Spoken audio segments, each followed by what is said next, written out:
Welcome to the Business Day. I'm Herman Green.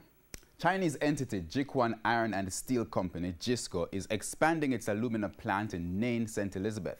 The company says it will slow operations during the expansion phase, but insists that alumina production will not be significantly affected. TVJ's Andrew Laidley reports. Operations at Alpart are changing. This locomotive testing a newly built railway at the plant will soon become the new norm, an investment intended to transform the Alpart plant in Nain, St. Elizabeth. It's a new development phase which will help Alpart produce up to 1.3 million tons of alumina this year.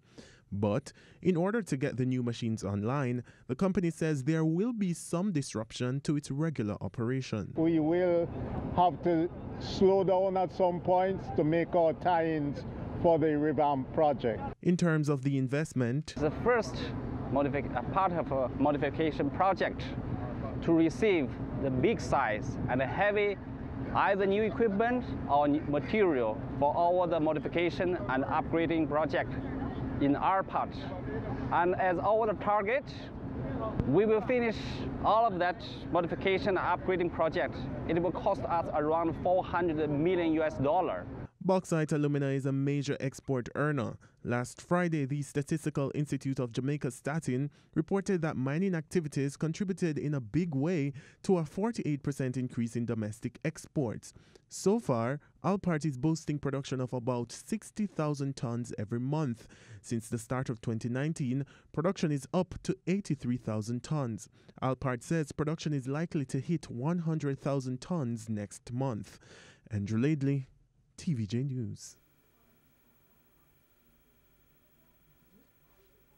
The Bank of Jamaica, BOJ, has appointed 2 new deputy governors. In a news release today, the BOJ said Natalie Haynes, who is chief of its Banking and Marketing Operations Division, and Supervision Evaluation expert George Roper have been promoted to the executive management team. The new deputy governors will take up their posts on February 18. The tenure of both appointees will each span 5 years. In currency trading, the US dollar ended the day selling for $132.87. The Canadian dollar sold for $100.85.